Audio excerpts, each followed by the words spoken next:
You'll be starring in the upcoming holiday horror action film Violent Night. How did you first learn about the role?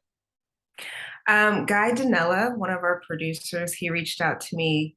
He was actually complimenting my team on my work on Cop Shop, and he sent over the script for Violent Night, and I was like, "This looks like so much fun. This looks like so much fun. I'm game. Let's do it."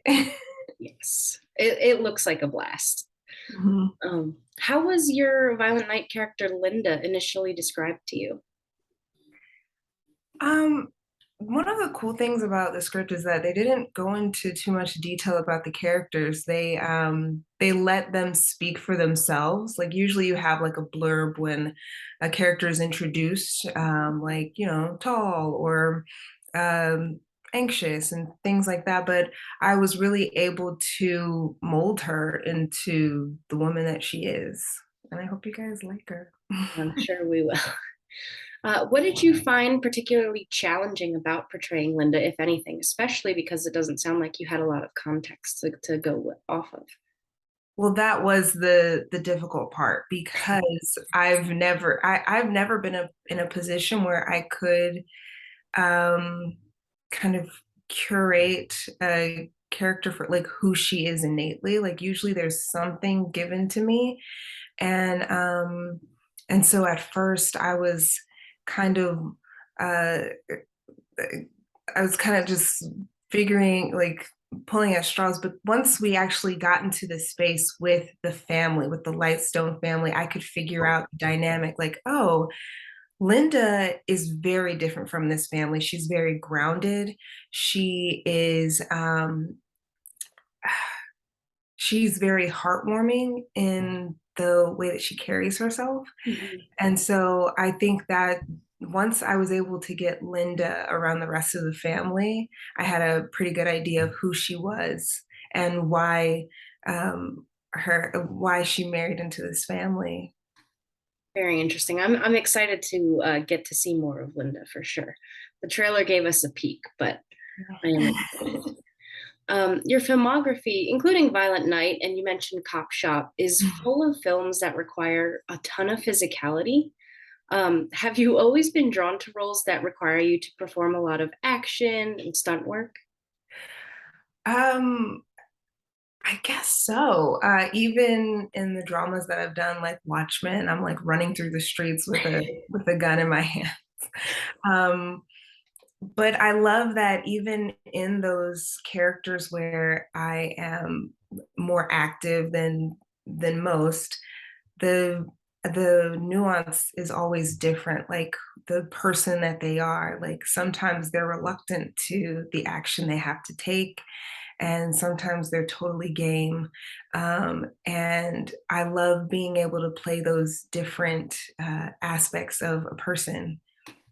I imagine it lets you really embody them more, literally, as you have to do fight scenes or running or things like that. Yeah.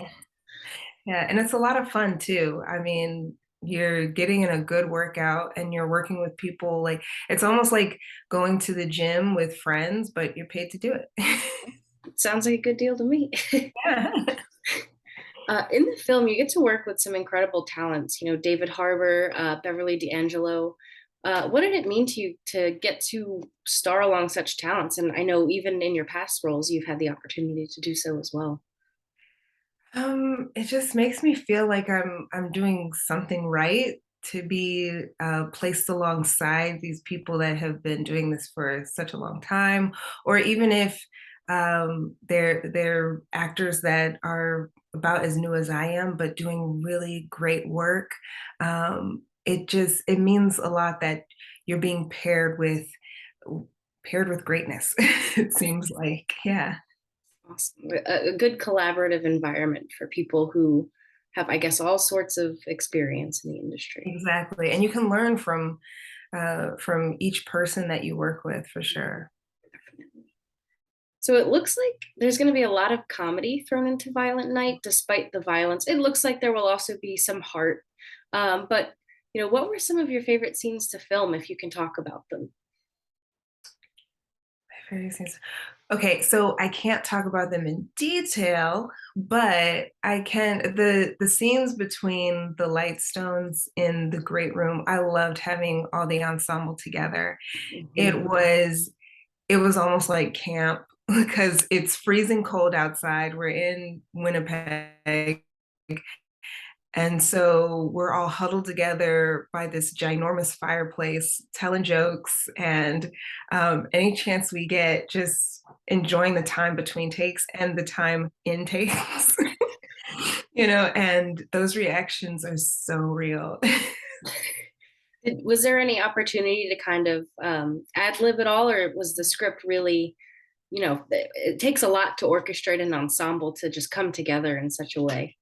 Yeah, and we even had the time to rehearse so that we could get all the movements down. Like there's a lot of moving parts in those larger scenes. Yeah. But as far as the words, we definitely had room to play, and um, it was a really fun environment. Working with Tommy, like he knows what he wants and what he's trying to get from a scene, and he also knows who he hired.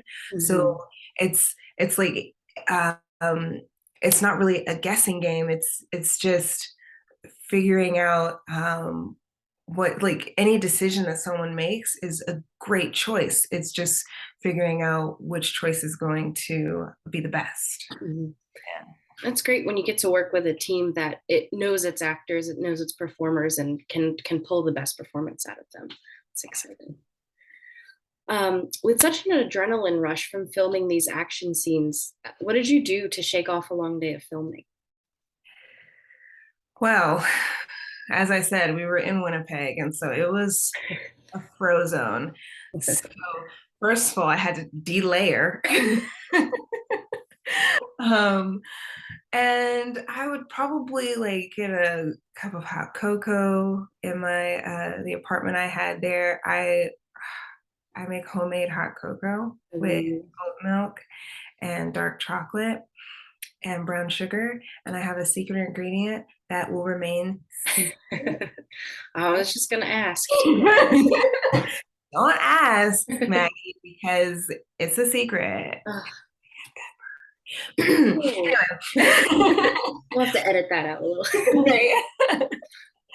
No, but yeah, just sitting with some hot cocoa and probably watching a movie or chatting with some friends back home because I was up there for about 2 months.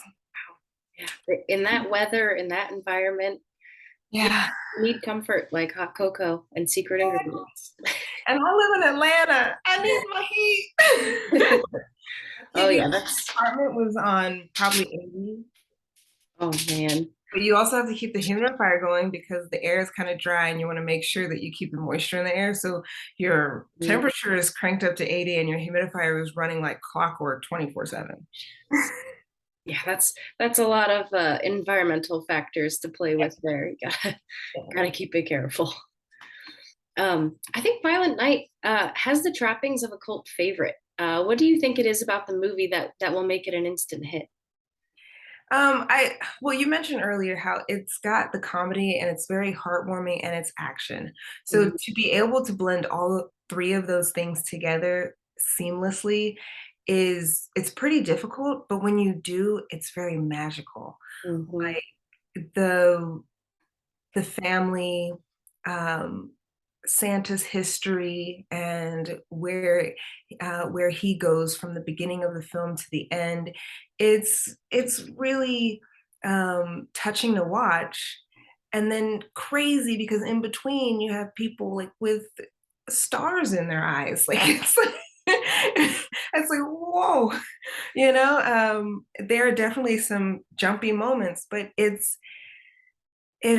honestly just a good mixture of all the things that people love in humanity. Like we love to laugh at our pain and we love to come together and support each other, and then heartwarming things warm the heart.